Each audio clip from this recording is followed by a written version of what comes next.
I'm Daniel Comp, and this is the best recollection that I can sort of make of a story that I experienced as a youth, and it greatly affected me as far as the direction I went in life. And so hopefully it has value to you as one of those lessons of things to be aware of.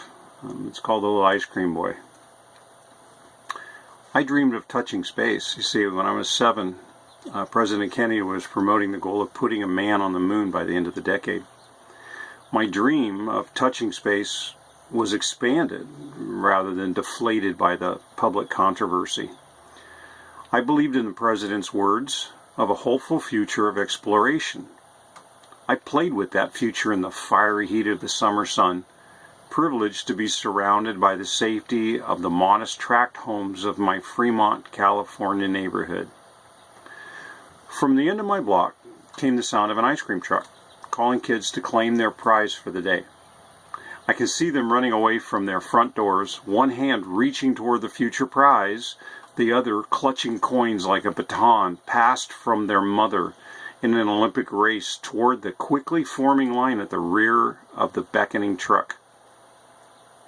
And now, 55 years later, I can still feel the pit in my stomach from that experience of that day.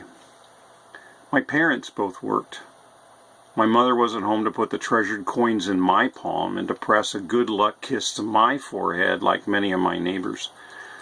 Women were being liberated, and from what I really didn't understand, although I had heard it was from their horrible, illegitimate children like me. The sales flurry had finished for the moment, so the truck moved past our yard and further down the block. And unable to resist participation, I found myself within reading distance of the colorful images and prices on the side and the back of the musical box. Another wave of rich kids bolted from their homes to a lineup for frozen rockets and raspberry push-ups. After a short deliberation, an inevitable retraction, each contestant would receive their treasure, step aside to carefully peel the paper top away for a taste of the space age with a sweet grin of achievement to their fellow travelers.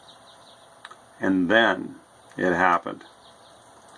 Everyone stood frozen, eyes wide open, mouths clamped shut. A tiny boy so caught up in the excitement of the ice cream fiesta had run up, butt naked, parting the crowd, the track's behind me, parting the crowd like Moses on the Nile River. His high-pitched me, synchronized with his skyward leaps toward the stainless steel counter. With his arms stretched heavenward, this 3-year-old had frozen everyone, including the ice cream man. The chilling echo of the ice cream tune from the surrounding houses filled what seemed an eternity of shock. Our gaze was broken when the little ice cream boy was presented his prize for the best marketing. Within moments, his chin was full of white ice cream and his slow shuffle had moved him a few yards back toward his home.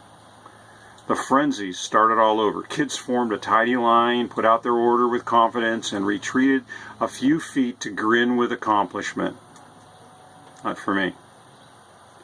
The line shortened, one by one. The ice cream man gazed at me, turned away to sit in his seat, and drove away with my dreams. What did I learn that blazing hot day?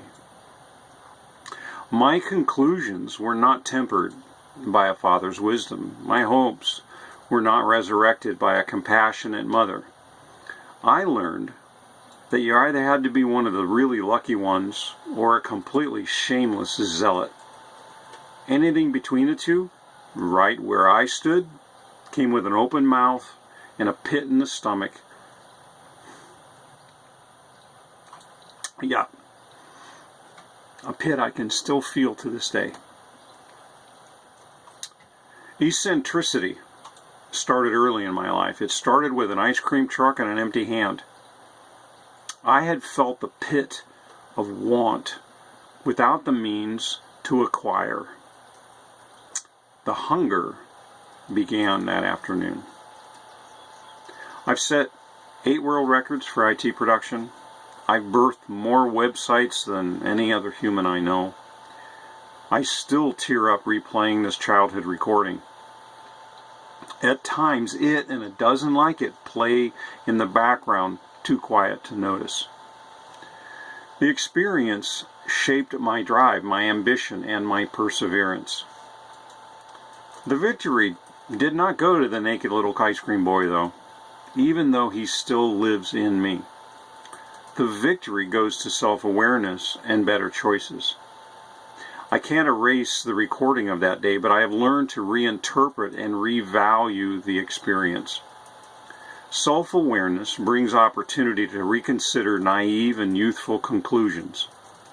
My son David has chosen a career path that gives him abundant face time with my grandson Reuben and granddaughter June. I hope my self-awareness helped my son David choose a better path than my parents had. I hope his choice was not a pendulum swing away from my self-inflicted wound and modest time with him as a child. I hope this story will open a deeper dialogue with him and with you. Thanks again to the enthusiasm of the butt-naked little ice cream boy. Okay, so now it's your turn. Sign in and share your contributions, share your questions. Let's dig a little deeper. Let's touch on some of the things that you recall from your childhood that have affected your entire life. And let's explore those things as a group of 360 men on how you can reinterpret, revalue those experiences so that you don't repeat them, and we can shorten that cycle of recovery for your family and all the peers that surround you. All right, good on you.